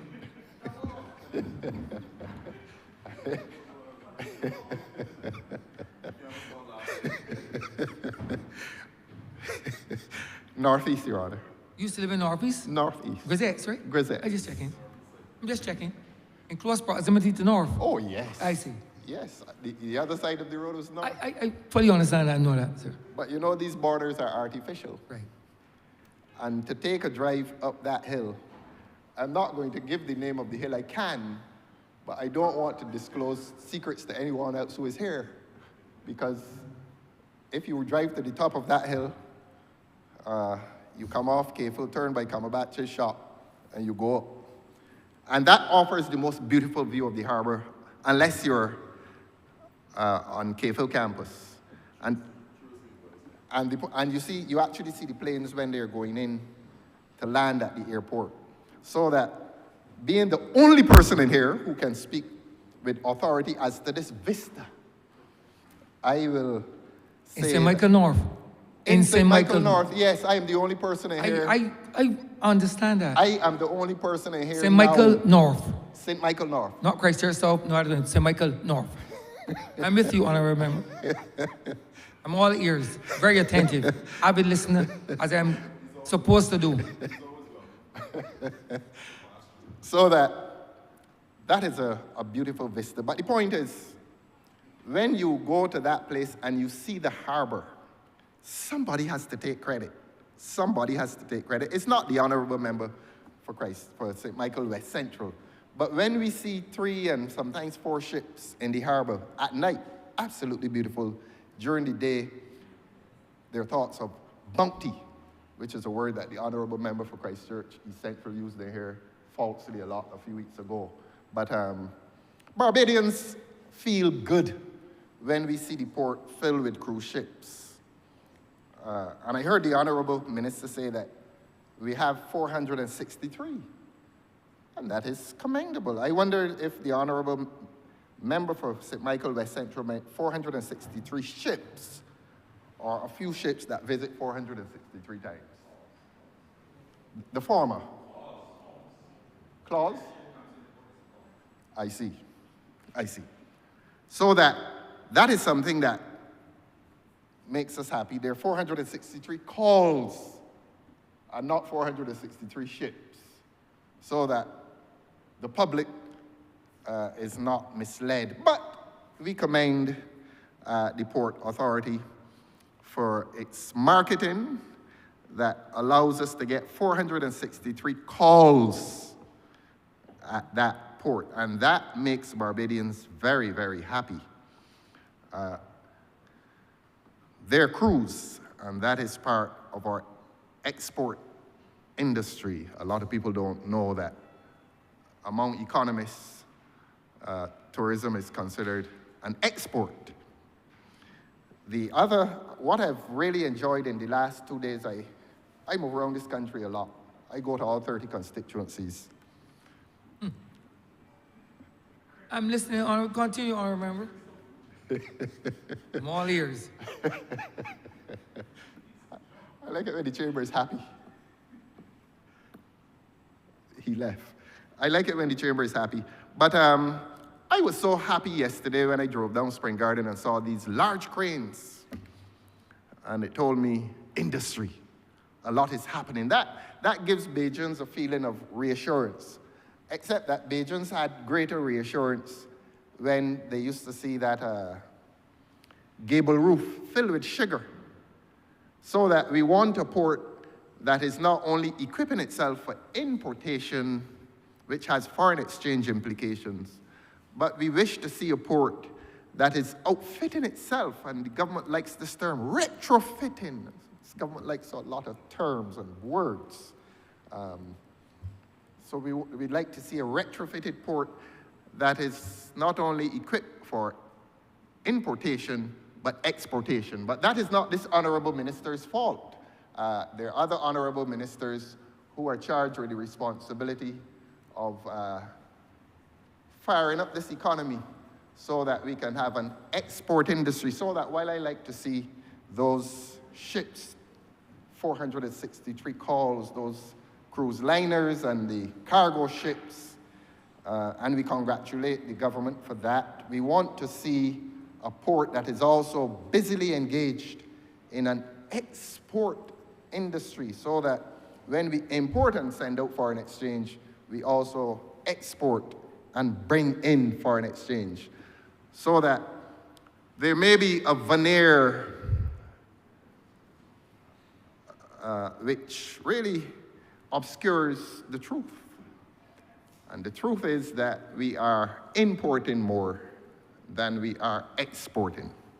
But that is not the fault of the port. That is the fault of central government that has failed to generate this economy internally. Sugar is down. Right excellent.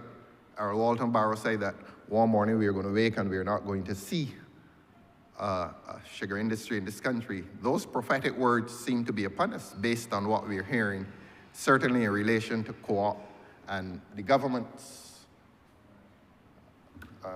The government does not know what to do with the sugar industry. It appears that way. It appears as if the government does not know what to do with the sugar industry. I grew up seeing the trucks up and down the Harbor Road with sugar, filled with sugar. We all grew up and see that, and saw that, I beg your pardon. And we don't see that as much now. And that absence reminds us that this economy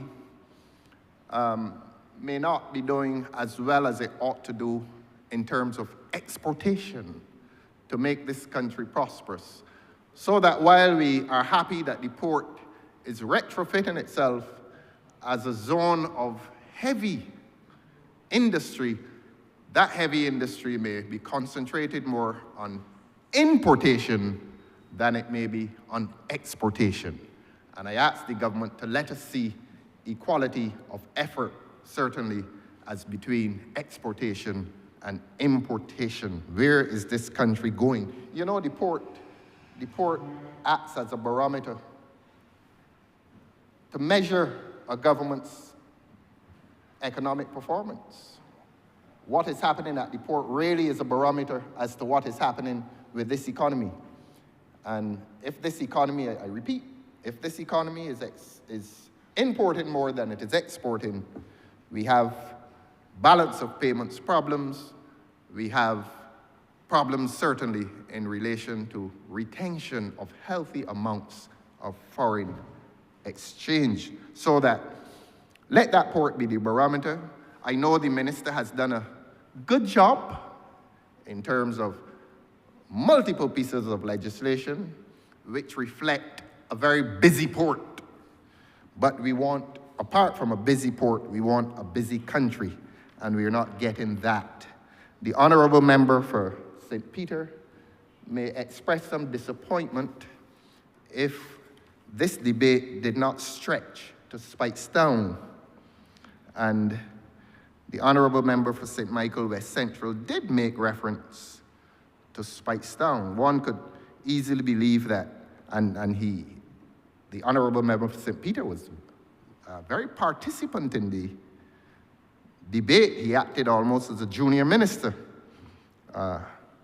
Perhaps there's not a lot to do in labour, since we don't have an employment rights tribunal functioning, so maybe there isn't much to do there. Although we would like to encourage the employment rights tribunal to reopen. It can't reopen, the government has to reopen it. We would like that employment rights tribunal to reopen, but while it remains closed, the honourable member for St. Peter may now rejoice that the cruise industry has come to Speightstown. And if the honourable member for St. Peter is seen on the jetty welcoming those ships, that is a good thing. May not be a good thing for the people who live in Six Mains who want that land issue resolved. But if the honourable member for St. Peter is spending most of his time on the jetty, and it would be difficult to miss him, he's not short, 6'6" of him.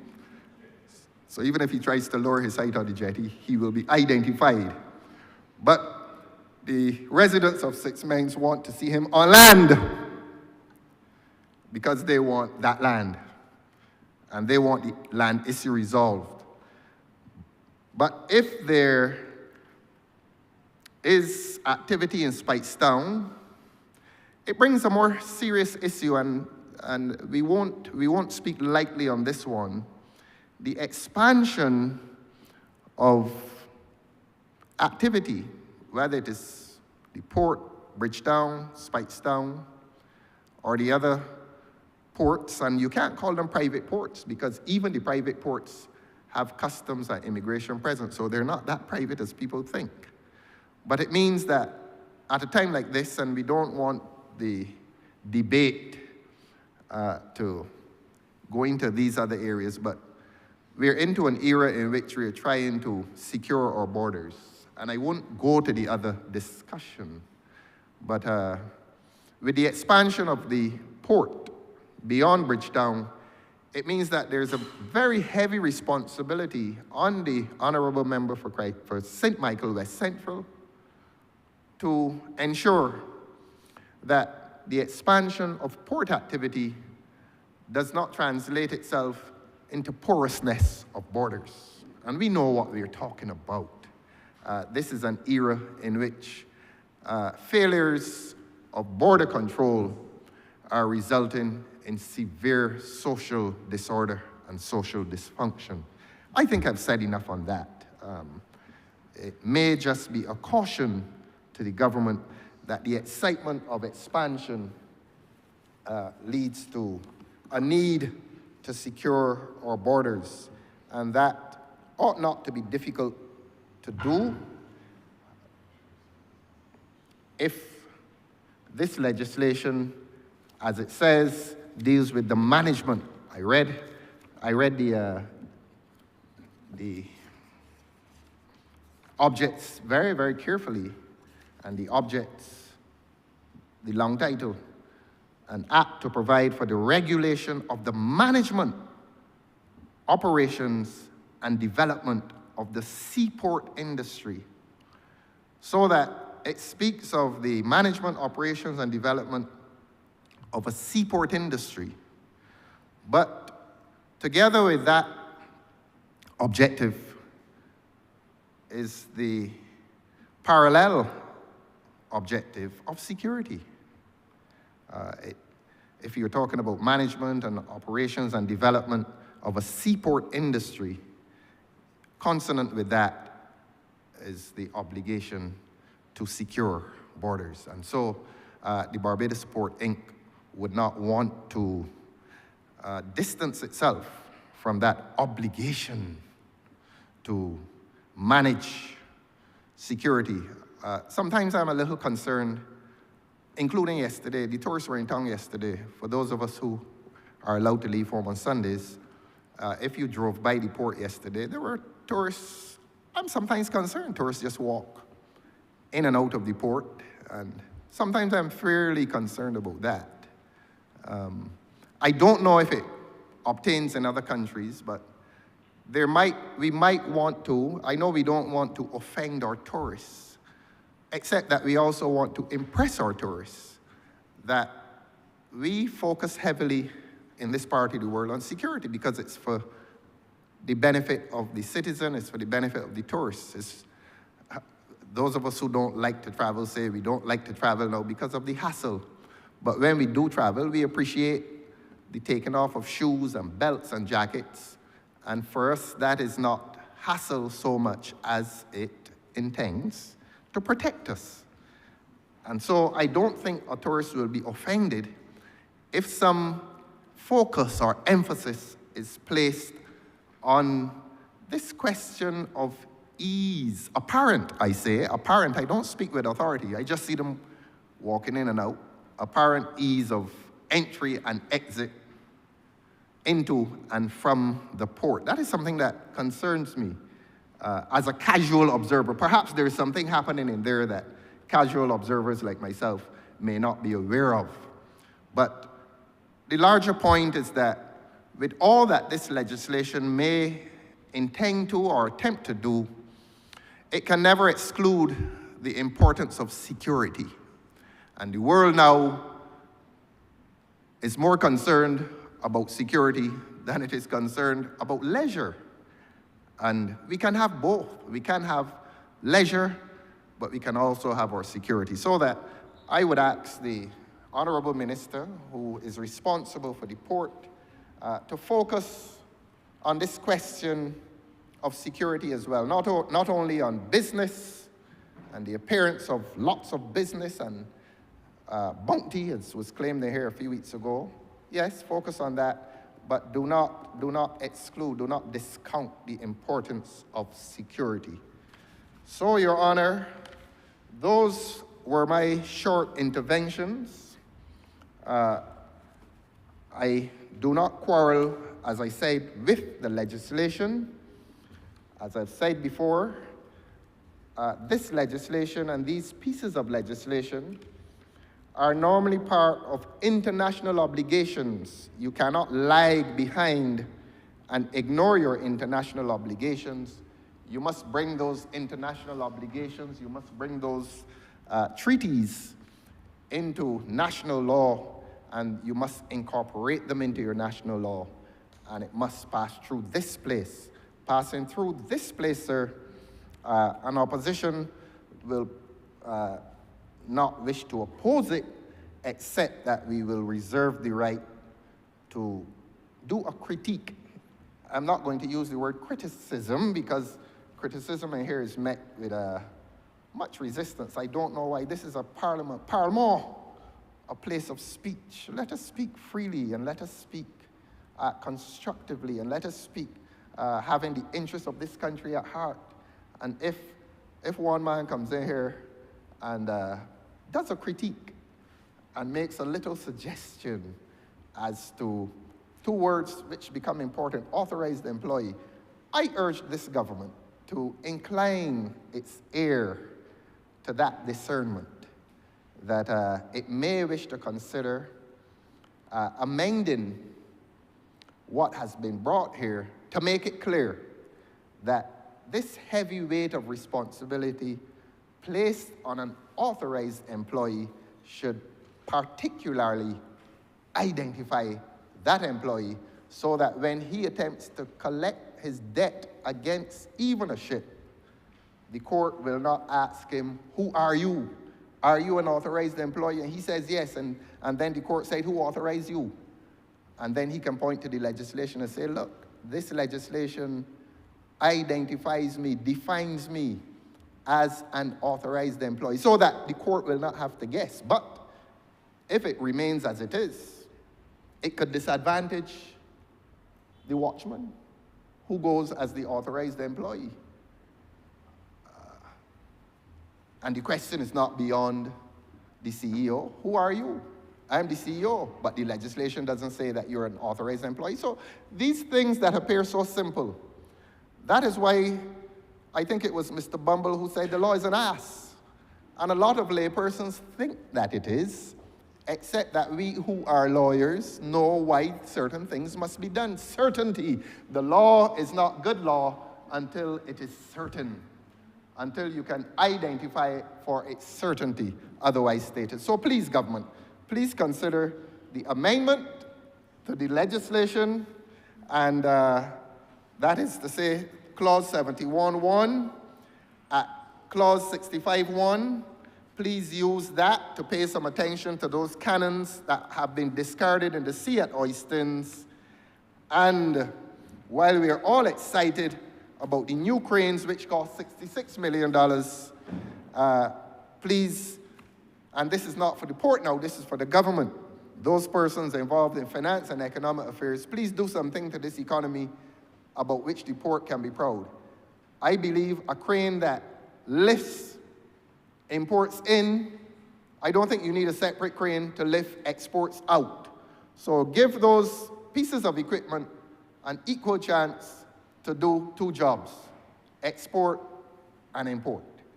And so we as a country remain concerned that this economy is weighted down on the side of importation. Let us begin to export as well. And so, Your Honor, those are my few critiques of the legislation. We are headed towards something of a quorum. A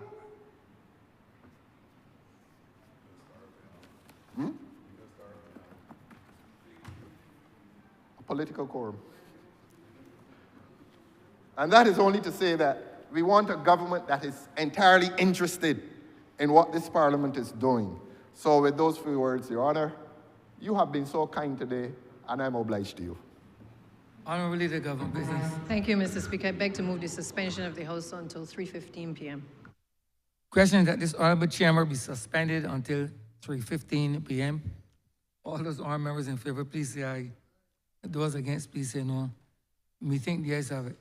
This honourable chamber stands suspended until 3:15 p.m.